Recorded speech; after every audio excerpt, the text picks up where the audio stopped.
2 heats. The ride-off for bronze between Poland and Great Britain.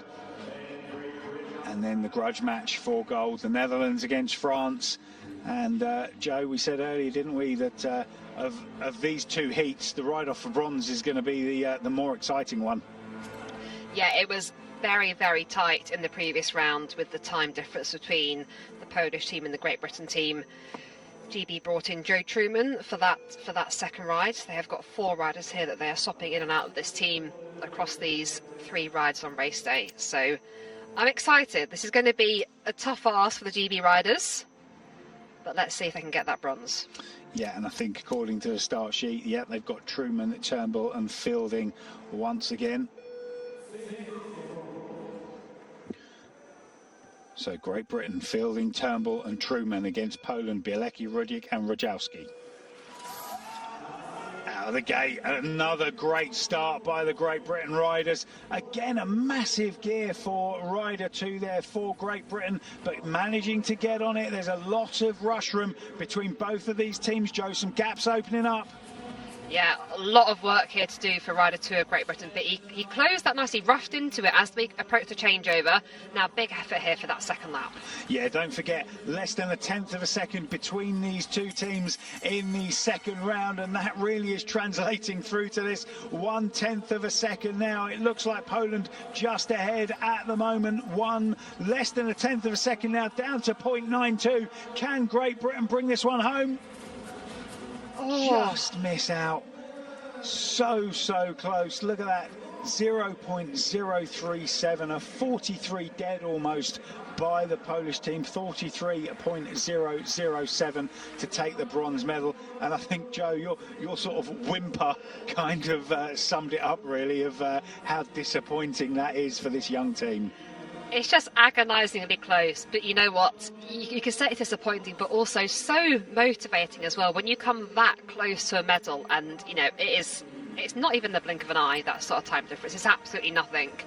It's just going to fuel them even more as they go forward into this winter, into the World Championships, into their sort of next blocks of training. Knowing that they are that close to medaling at this level, it's just going to make them even hungrier. So yes, agonisingly close and disappointing in the moment, but overall, hopefully make them hungry for more. Yeah, it's worth saying as well, ridiculously fast opening lap for Great Britain, 17.3. That's lightning fast, isn't it? Yeah, that is incredibly world class. So that was a stunning opening lap there, and it's really promising. And you know, in the past we've had riders really just focus on that man one role, and they literally are training for that 250 metres of effort. So a huge amount of time spent in the gym, huge amount of time spent doing gate work on the track, practicing that timing, absolutely nailing that execution coming out of the gate. And it's such a short amount of time to be training for, and you know, all those nerves on the line on race day when you know that you've got to absolutely nail it, and you've got 17 seconds of effort and you're done. And we've been quite good in the past at having riders just focus on that job, and we've been quite strong at developing those man one riders. So it's good to see that we're still strong in that area with this young squad. It's when it goes wrong that you've trained for 4 years and all that work and all that effort goes down the pan, and you were training for 1 lap, and it's hard to take, isn't it, when you've got 250 metres and that is your job and it doesn't pan out. Yeah, and that is the sort of the big gamble of elite sport. Do you try and sort of do a bit of everything and potentially spread yourself too thin, or do you go all in for one event, and not just one event, one position, and say I am committing 100% to this, all or nothing? And when it works, brilliant. When it doesn't work, agonising, like I say. But back for more. These riders will be hungry for more. Here we go. This is going to be interesting. Helal, Vigier and Guillaume in the start gate there for France, against Vanderberg, Levresen and Hoogland for the Dutch World Championship squad. 0.6 of a second was the gap between these two. Let's see what the French can do to try and peg it back. Out of the start gate, France had an awful start there, and yet takes the easy option, turns left, puts his hand in the air, and the chief judge trying to get the attention of the Dutch squad by firing the gun to tell them that they've had a false start. We'll see a replay of that, Joe, but again, that was the back wheel spin, wasn't it? Yes, we're just seeing here. Yeah. Problem for rider 2. One and two, I think. Yeah, 2 riders there. Problem. Rider 1 putting his hand up in the air. It's indicating that he's not happy. Rider 2 having the wheel spin as well. So we'll see a head-on shot. Yeah, Both. 1 and 2, yeah. Interesting. You know, we saw it in the previous rounds, didn't we? There were a couple of issues, and Rider 1 there just it's almost like watching Formula 1, looking at the tyre to see if there's any problems with it, or if it's just, you know, maybe there's a little bit of moisture in here, maybe the track hasn't been used too much recently, track's a little bit dusty. You just never know, because, you know, the tyres are checked, double checked and triple checked, aren't they? Yeah, exactly. So we're just going to see this rider unclip here, come out of his bike, and his bike will get put back in the start gate. Riders 2 and 3 can stay on their bikes because they'll be able to get wheeled to the line, but he'll need to get off. But we'll have a quick little check by the mechanics there. Just seeing Roy van den Berg from the Netherlands, he'll of course have to do the whole thing over again. And we heard them firing the gun a couple of times there just to get the attention of the Dutch squad, who are of course full gas at that moment. So not ideal to have to repeat the effort again. But all part of competition, all part of being adaptable. You know, these riders are hugely experienced, and they will have had these sort of mishaps do happen, and the more they happen in the smaller championships, smaller competitions, the better prepared you are for if this sort of thing were to happen at a World Champs or an Olympic Games. So for those of you that are bothered, the French team look to be using Vittoria Pista tyres, and the Dutch using the handmade Dugas tyres. Pretty easy to tell that because they're bright pink, and I can tell you from experience they don't last particularly long at all. I think you'd be doing well to get a 50k Madison out of those Dugas tyres. They're very soft. You can only pump them up to about 8 bar, or else they just start expanding. They don't get any harder. And here we go, another replay. So an awful lot of wheel spin there for Rider 1, and Rider 2's wheel spin came just that little bit later on. But Rider 1, you could see all of that weight, Joe, as we said earlier, was right back on the bike, wasn't it? Yeah, so you want to, when you're in the start gate or being handheld, you want to lean as far back as you can. Then as the clock strikes 0, as you get to go, you want to launch all that weight forward over that leading pedal, so you can put all your body mass through the pedal, get as much torque down as you can, so you can push as much power as possible, and have the best opening couple of pedal revs, which is obviously absolutely crucial in the standing lap. That's the point where you're going the slowest and where you can make the biggest gains and losses in this lap. Yeah, and the French are going to have to make quite a few gains if they're going to take this gold medal off of the Netherlands team.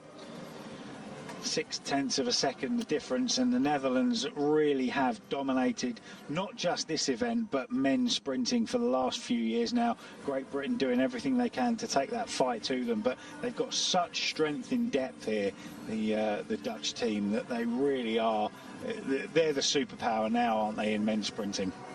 Yes, they are, and they've been the superpower throughout the last Olympic cycle, going into the Tokyo Games. Of course, even with the Games being postponed by a year, I think, you know, it can be a little bit nerve-wracking. You know, they were the best in the world at the World Championships in February 2020, then had to wait essentially a year and a half until the Olympic Games.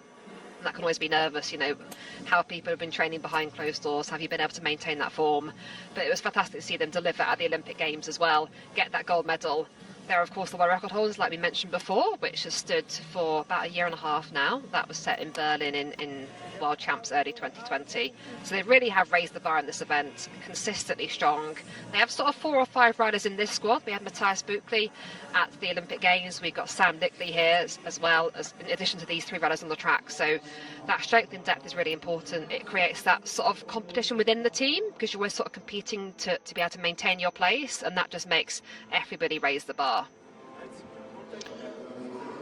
Take 2 for the men's team sprint gold medal ride.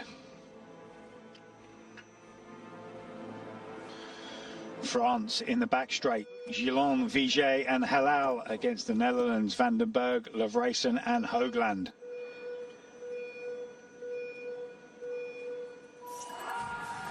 Cleanly out of the gate. No, they weren't this time round. It was the Netherlands that had the full start. So yet again, Joe, is problems with the start gate. It's not the procedure, it's the riders having wheel spin. Yes, I think we'll get another replay of that. So just if you look at man 1 here for the Dutch squad, just seeing that wheel spin there, and rider 2 as well. Again, man 1 and man 2. Slightly harder to see on the Dutch because they haven't got any transfers or stickers on their disc wheels, so we can't see exactly how much extra rotation they got. But you just saw there, just out the gate. I mean, it's fair to say these guys are, you know, they're whacking out like 2,500 watts coming out the gate. Yeah. So, you know, there's an awful lot of power, and they're just saying that come and wipe the tyres down because the tyres aren't doing their job. So, you know, I think.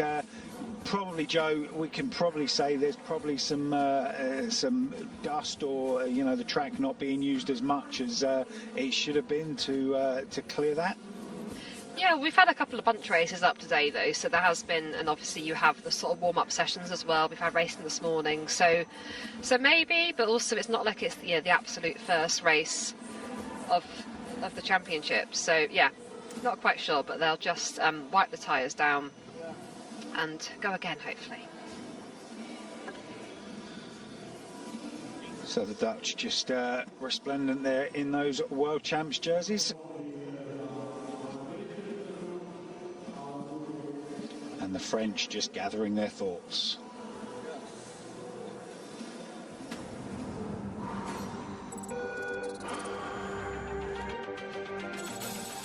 So we've mentioned about the World Cups changing. It's been renamed. It's the UCI Track Champions League in association with Eurosport. 2 hours of high-paced, high-intensity televised racing.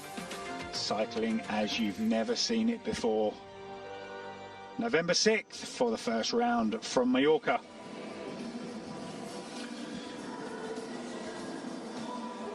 So the French. And Joe, 1 false start, you can normally deal with that. 2 false starts, it starts playing on your mind a little bit. I've been in a race where there was 3, and it wasn't our team ever, it was the other team. And actually there were some issues with the gate, which meant to finally get away, we had handheld starts for even rider 1 as well. So I think that was on our 4th attempt we actually got off the line. So yeah, it does happen on race day, unfortunately.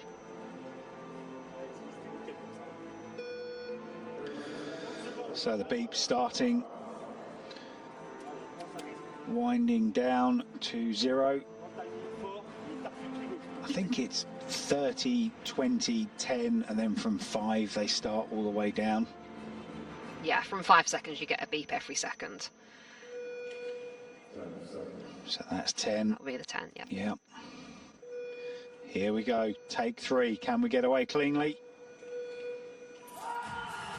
Out the gate, and the French have got it wrong again. They've got to go this time. The French have tried to keep it going, but that was a disastrous start for the French. They were already trying to make up a 0.6 of a second deficit. He's managed to gap his countrymen, but 1.4 seconds is the gap. And Joe, this isn't going to be recoverable. No, it's not going to be recoverable, but still excited to see the Dutch squad finish this off, still deliver this ride. 1.6 seconds up now with a lap to go. Yeah, so the Dutch stamp their authority all over this. So unfortunate that the French team didn't manage to get out of the gate cleanly. 1.8 seconds, and they were cruising when they crossed the finish line. And there you have it, 42.302. I don't think the result was ever going to be any different, but nonetheless, a shame that we didn't see a head-to-head there between the French and the Netherlands. So over the line to take the European men's team sprint title, it's the Netherlands in a time of 42.302, and the French, understandably, Joe, looking pretty despondent. Yeah, so I think it was always going to be a tough ask for them to win this gold medal and win this jersey, but I think they would have liked to have felt that they, pushed the Dutch squad all the way, and I don't think they really would have felt they had the opportunity there, unfortunately. But either way, hats off to the Dutch squad, delivering again a 42.3, so another world-class time in this event. Despite the fact that coming off the back of the Olympics, riders will have had holidays and enjoyed themselves a bit, still showing that they are consistently the best team, the team to beat in this event. Yeah, and the French, they're opening half lap 11.9 against 10.7 for the Dutch. 17.4 opening lap and 18.9 opening lap for the French. You can see there, it completely lost it out of the gate over two of the sandbags. They're called sandbags, they're made of foam, and just didn't get going. So the Dutch delivering the messages to the family at home, and they'll be up on that podium with yet another gold medal hung around their neck. The power there as they get out of that start gate, and really does look special, doesn't it, in those World Champs jerseys, and coming over the line. Rider one does a fantastic job there, hands over to his countryman, not clubman, as I managed to say during the race. The French at this point were already 1.8 seconds down with their trials and tribulations, and you know, maybe it was just they were just unsettled by the three starts that they had to do, and the Netherlands just look across the track. They knew that they had that, and it was a very well controlled ride, and it was business as usual for the world champions. So great start to the competition. Seen Great Britain come away with the very first medal awarded, the very first gold medal and title awarded for Katie Archibald. Saw a surprise win for the Russians in the men's elimination. France, yeah, he's not particularly happy with the start that they had, whereas the Netherlands are over the moon, and they will be back very shortly to have those medals hung around their neck on the podium.